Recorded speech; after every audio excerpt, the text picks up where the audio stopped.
Olá, eu sou o Dr. Vladimir e esse é o nosso curso de Introdução à Fotomedicina, Princípios Básicos. Seja bem-vindo e vamos lá para o que interessa.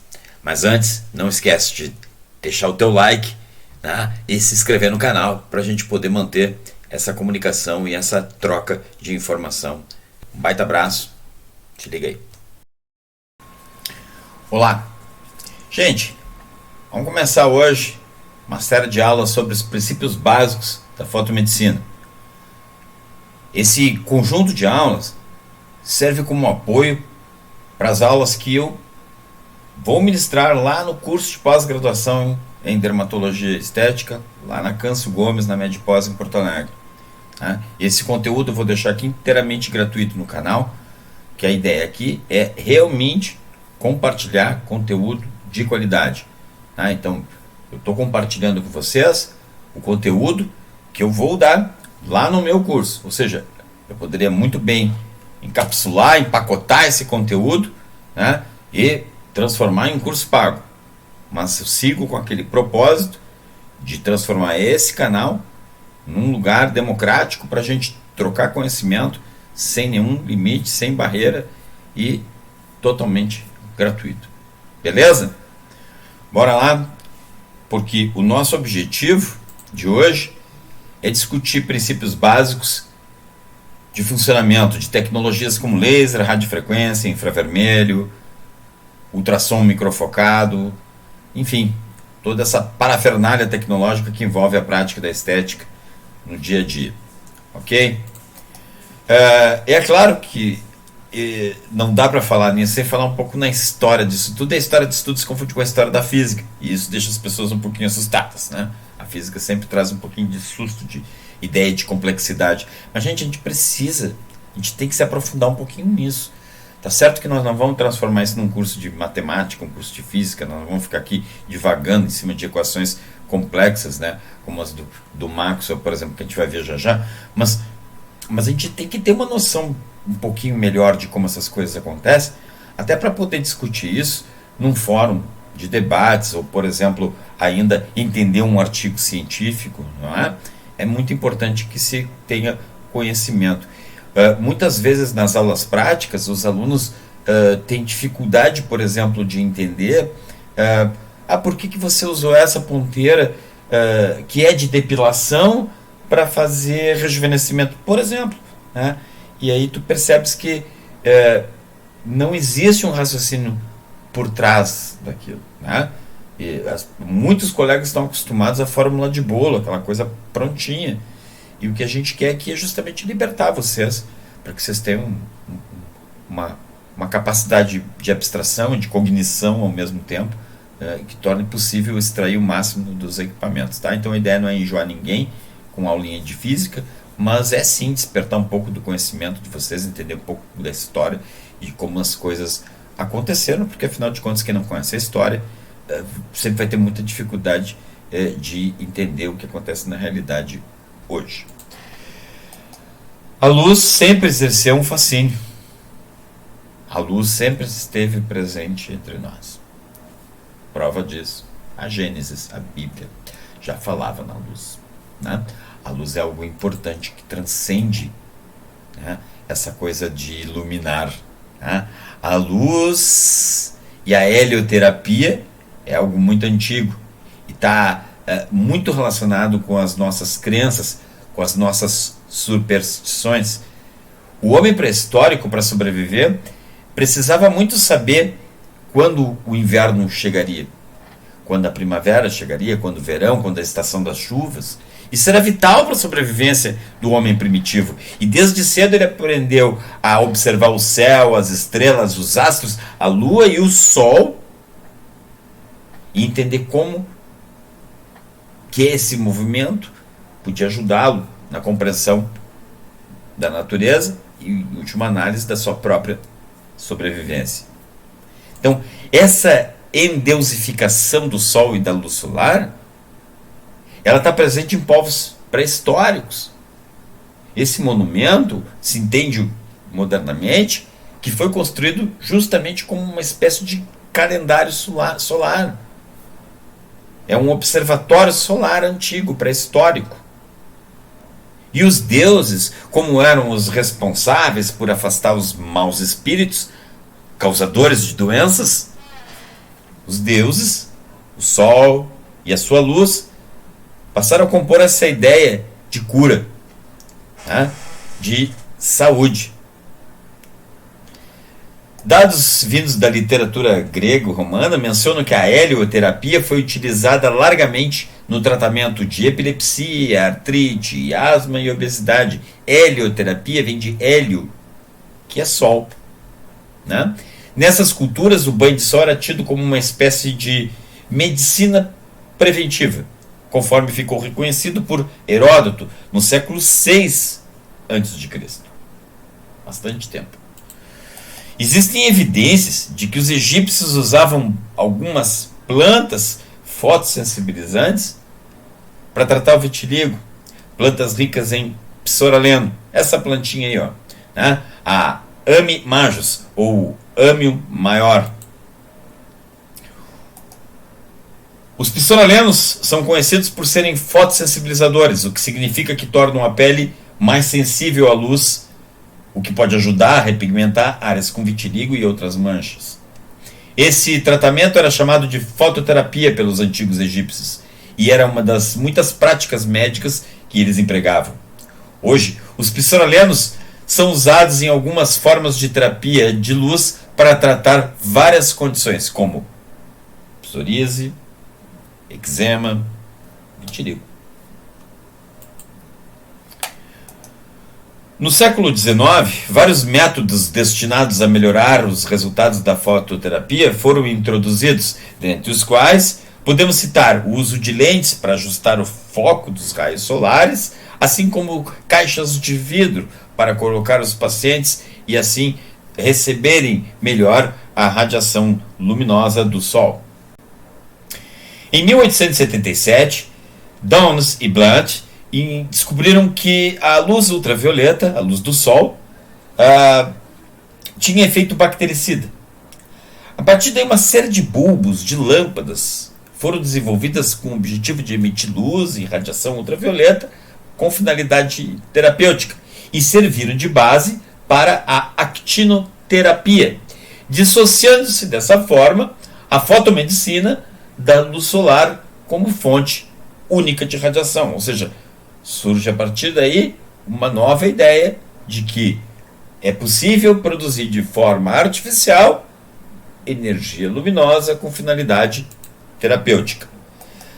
Na década de 1950, um dermatologista alemão, conhecido como Paul Langerhans,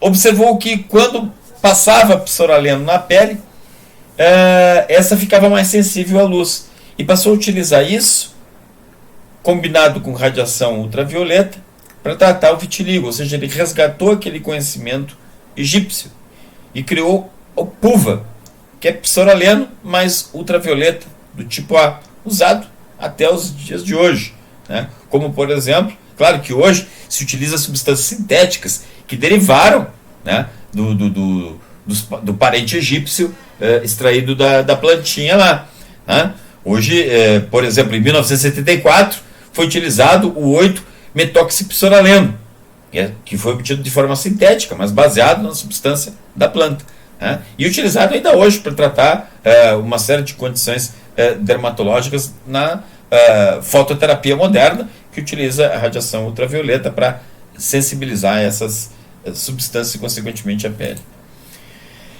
A gente precisa entender um pouquinho melhor o conceito de luz sob a ótica da física, e para isso a gente precisa entender que luz é radiação eletromagnética, ou seja, o que é radiação eletromagnética? A radiação eletromagnética é formada pela conjunção de um campo elétrico e um campo magnético, ou seja, campos de energia perpendiculares entre si, tá? Essa ideia é extremamente importante para compreender o fenômeno dos fótons e a história do laser, né? A história por trás do laser. É comum que quando a gente fale na história do laser, a gente já comece com Albert Einstein, Mas não dá para chegar no Albert Einstein sem falar em Planck, Maxwell e Michael Faraday. Sim, esses três senhores são muito importantes. O Planck foi o primeiro a propor que a ideia da energia emitida ou absorvida por um objeto radiante era quantizada, ou seja, ocorria em pacotes fixos de energia, que ficaram conhecidos como quanta, né? O quanta de energia. O Planck postulou isso, né, na sua teoria e criou a constante de Planck. Né? Essa teoria foi fundamental para a compreensão da natureza da radiação eletromagnética e para o desenvolvimento da teoria quântica. Outro personagem importante foi James Clerk Maxwell.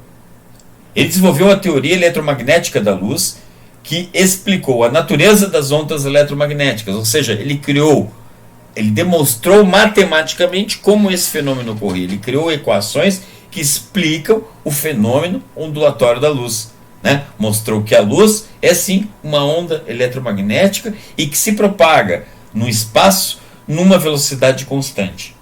Né? Na velocidade da luz, uma velocidade constante, 300 mil km por segundo aproximadamente. Embora ele não tenha usado o termo fóton, as suas ideias, as suas equações foram fundamentais para que mais na frente, então, Einstein tivesse aí sim deixado muito mais claro como todo esse fenômeno ocorria. Um outro personagem não menos importante foi Michael Faraday. Michael Faraday foi um cara extremamente autodidata. Né? Ele, ao contrário do Maxwell, que era oriundo da aristocracia, Faraday vinha de uma infância muito humilde. Né? E era um cara que aprendeu sozinho, meio que aquele cara que mete a mão na massa, né? E vai aprendendo sozinho. Esse foi o Michael Faraday. Um cara que de extrema importância para o mundo moderno.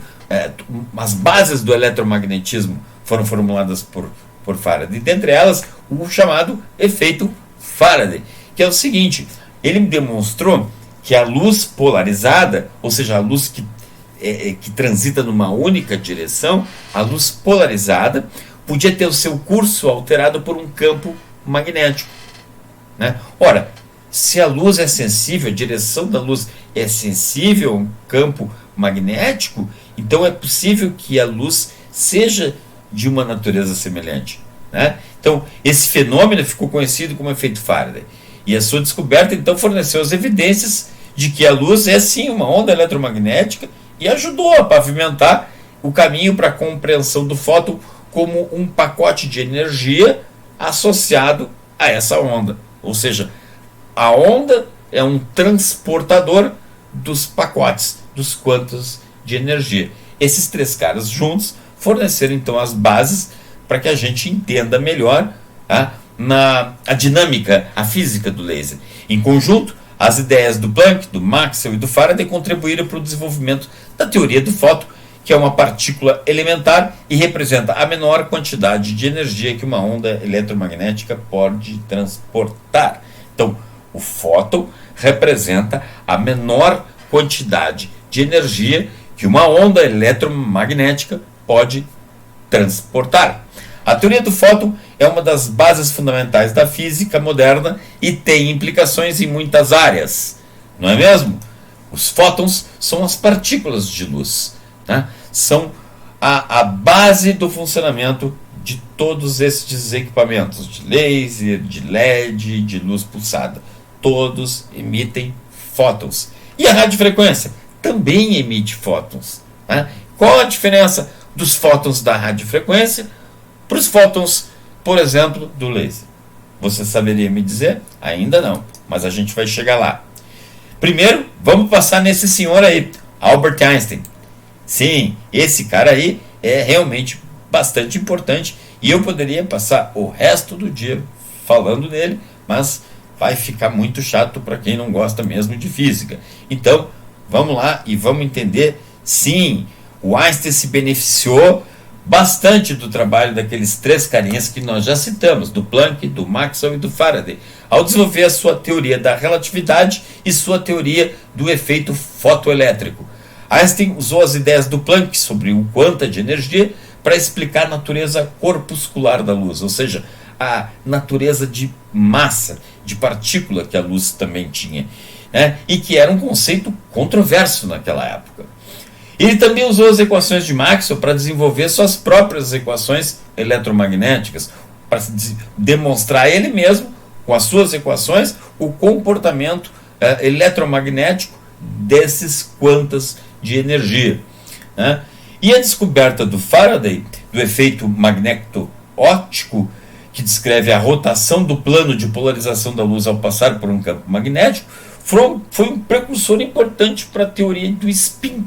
O spin é o movimento, né, que os elétrons têm em torno de seu próprio eixo, né, nas partículas, o spin das partículas subatômicas, ou seja, o spin dos elétrons, um conceito fundamental para a física quântica, né, algo bastante atual nos dias de hoje, né, principalmente com a chegada da computação quântica. É um outro papo bem maluco que a gente pode até ter numa outra hora, mas agora vamos seguir em frente com esse conceito dos fótons de Planck, né? Então, como a gente pode ver, os fótons são, na verdade, um streamer, né? Um streamer de pacotes de energia enfileirados, né, na unidade de tempo. Ou seja, essas zonas, esses pacotes estão encapsulados numa zona de amplitude, né, intimamente relacionado com a densidade de energia desses fótons, tá? Então, a ideia de fóton é essa ideia de ora partícula, ora onda, essa ideia de dualidade, mas sobretudo de comportamento eletromagnético, né? de um fenômeno ondulatório num campo eletromagnético. E esse fenômeno ondulatório, ele não é contínuo, ele é pulsado, né? Ele é pulsátil. E chegamos então no conceito do fóton de Planck. E como a gente pode ver nessa gravura, nada mais é do que um streamer, né? Um streamer de fenômenos ondulatórios, né? Caracterizados por uma variação na amplitude, ou seja, na quantidade de energia, na unidade de tempo, nesses eixos, nestes campos eletromagnéticos, né? De tal forma a formarem envelopes com uma quantidade de energia pré-determinada, um quanta de energia, né? Esse é o conceito de fóton, ou seja, um fenômeno eletromagnético com uma quantidade de energia limitada a um quanta de energia, que é uma constante, que é a constante de Planck. Então, se os fótons são uma onda, eles têm certas características que são importantes, como o comprimento de onda. O que é o comprimento de onda? O comprimento de onda é a distância entre uma crista e outra, né? Entre uma crista e outra você tem o comprimento de onda, descrito pela letra grega lambda, né? E é dado em nanômetros, né? Ou seja, uma porção muito, muito pequena de um metro. Um nanômetro é 10 menos 9 metros. São características primárias da luz a sua intensidade e a sua cor. A intensidade de um feixe luminoso está associado ao número de fótons por segundo que chegam a uma determinada área, ou seja, existe uma ideia de densidade, uma ideia de vazão, né, de fótons, de pequenos pacotes de energia transportados no espaço por uma onda eletromagnética. Compreendem como que funciona a coisa? Então, o espaço é preenchido por um campo eletromagnético. Esse campo eletromagnético sofre uma variação energética e essa quantidade de energia é transportada ao longo desse campo na forma de fótons. O que são os fótons? São aqueles streamers de fenômenos ondulatórios no espaço-tempo. Isso é luz, isso é fóton. Isso é energia eletromagnética. Então, se é onda, tem comprimento de onda, tem frequência. E isso é bastante importante. O olho humano, ele é sensível apenas a um tipo de frequência, a uma quantidade de energia. Nós temos células na nossa retina, células especializadas, que reconhecem a faixa vibratória, a quantidade de energia de determinados fótons, ou seja, de uma porção do espectro eletromagnético. O espectro eletromagnético vai de 10 na menos 14 até 10 na 4, e na verdade isso pode se estender muito para lá. Tá? A gente conhece aqui, num extremo, os raios gama, que são a forma de onda eletromagnética capaz de carregar a maior quantidade de energia que se conhece no universo. A radiação gama é extremamente poderosa e poderia, inclusive, aniquilar a vida sobre a Terra. Certo? E do outro lado nós temos, por exemplo, as ondas de rádio, que podem ter quilômetros de comprimento de onda. Entende? Um comprimento de onda no espaço, né? A distância entre uma crista e outra de um fenômeno ondulatório, de um fóton. Beleza? O olho humano, então, é sensível a apenas uma porção desse espectro, tá? Que vai aproximadamente de 350, 400 até 700, 750 nanômetros. Essa é a porção de visibilidade da radiação eletromagnética. É a nossa sensibilidade. Esse trecho, essa porção, a gente chama de luz. Então, quando eu estou falando de um laser de 900 nanômetros, eu não estou falando de luz, mas eu estou falando de radiação eletromagnética. Quando eu estou falando de um equipamento de radiofrequência, ou seja, um equipamento que trabalha na frequência ou no comprimento das ondas de rádio, eu estou falando de radiação eletromagnética, mas não estou falando de luz. Quando eu falo de luz pulsada, intensa, eu estou falando de algo que emite energia eletromagnética numa banda de frequência entre 350 e 700, 800, 900 nanômetros. Não é o caso dos equipamentos de luz pulsada. Mas eu posso falar em ultravioleta. E estou falando numa banda ainda mais específica de radiação, mas não de luz. Entendido? A diferença entre luz e radiação eletromagnética: luz é radiação eletromagnética, porém uma porção do espectro. Tá? Luz diz respeito a uma porção do espectro eletromagnético. O Einstein trouxe para nós o conceito da emissão estimulada de luz, a absorção, a emissão espontânea e a emissão estimulada de radiação. O que é a emissão estimulada de energia? A formação do laser requer um meio ativo, que é um meio de átomos ou moléculas que estão em um estado excitado. Isso geralmente é conseguido por meio de uma fonte de energia externa, como por exemplo uma descarga elétrica, um flash de luz ou ainda um disparo eletromagnético, por exemplo. Enfim, uma forma de energia, podendo ser até mesmo energia química.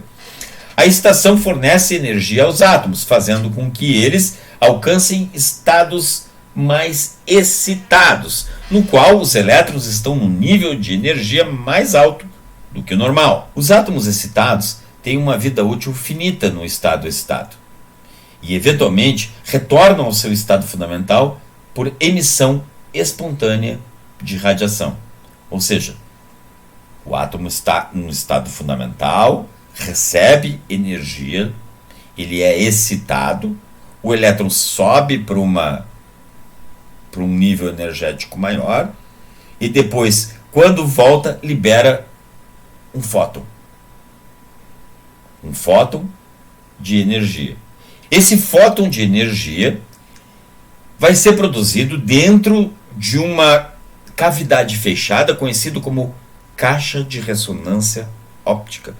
Um espaço fechado, totalmente reflexivo, onde eu tenho duas extremidades com espelhos. Um dos espelhos com 100% de reflexão e o outro com 99% de reflexão. Ou seja, ele deixa passar um pedacinho de luz no seu centro.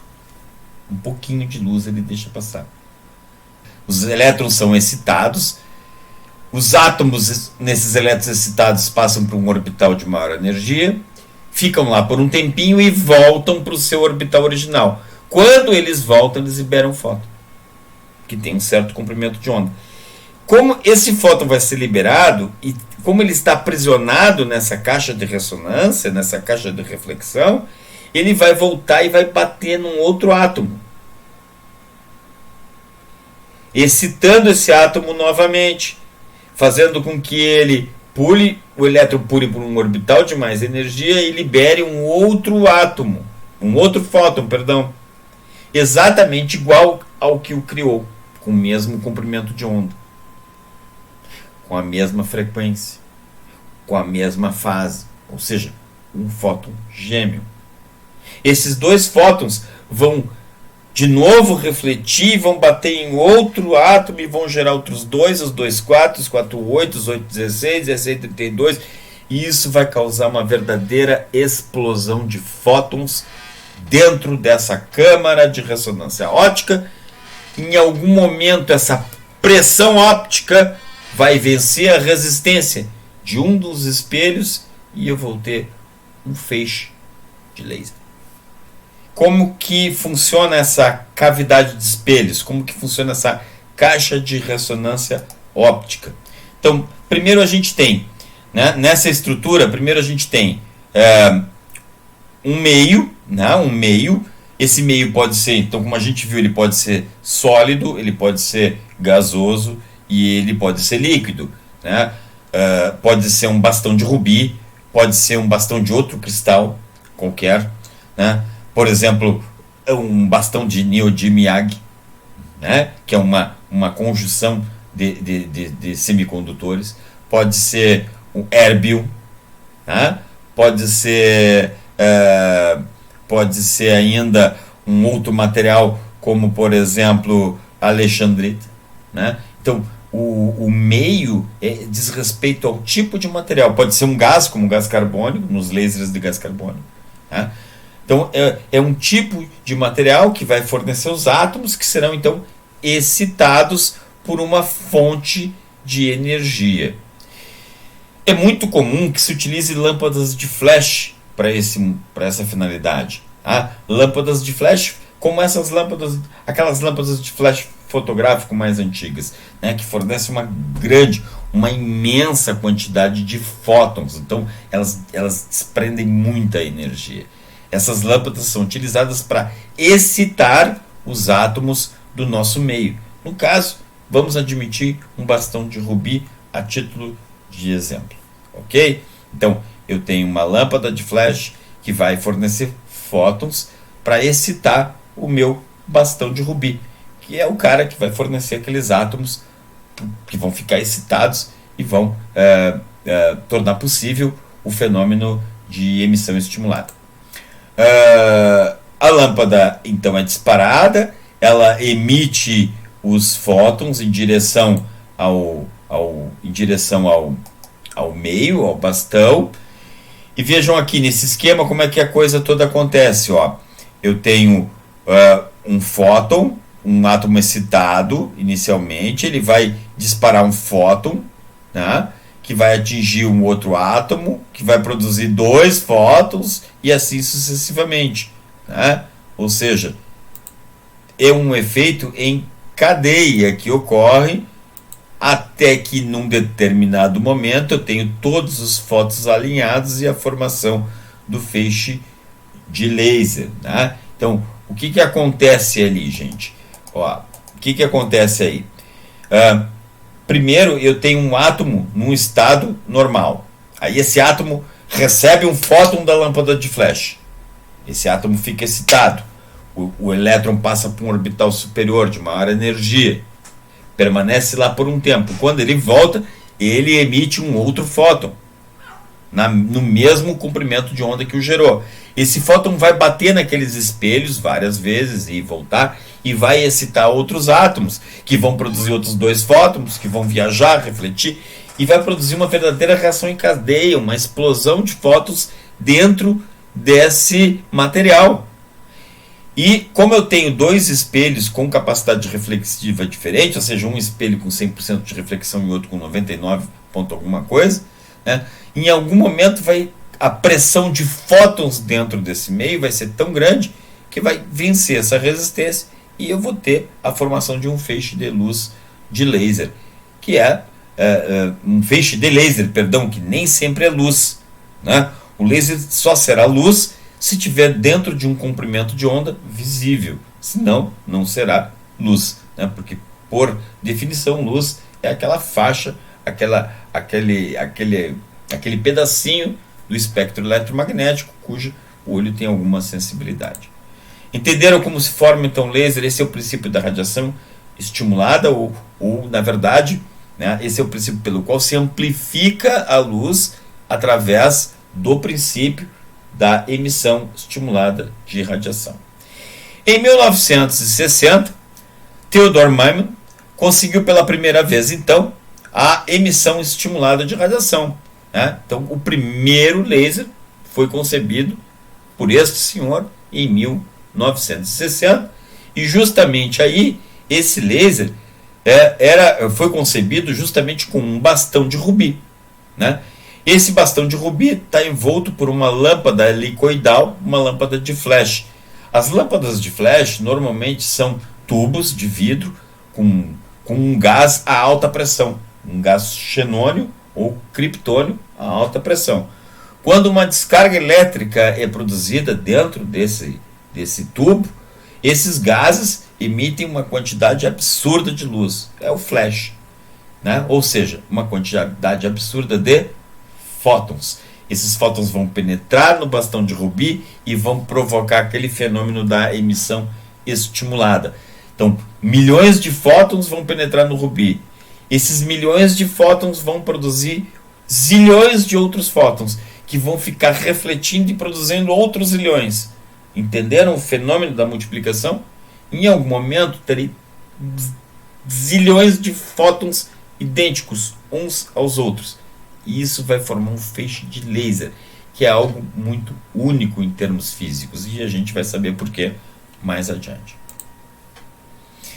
Esse é o esquema utilizado no experimento, né, do Theodor. Então, o rubi, a lâmpada de flash e a cavidade de ressonância óptica formada por aqueles dois espelhos. Um dos primeiros pioneiros a usar o laser na medicina foi o cirurgião oftalmologista Charles Campbell, que em 1961 utilizou um laser de rubi para tratar lesões na retina. O professor Endre Mester, um cirurgião e pesquisador húngaro, em 1967, realizou um estudo em que irradiou baixas doses de laser em feridas de rato e descobriu que o processo de cicatrização era acelerado nesse caso. Esse estudo pioneiro abriu caminho para uma série de pesquisas sobre os efeitos terapêuticos do laser em medicina. Era isso por hoje. Fica ligado no canal. Em seguida eu posto a próxima aula e a gente dá continuidade no nosso curso de princípios básicos da fotomedicina. Baita abraço e até lá.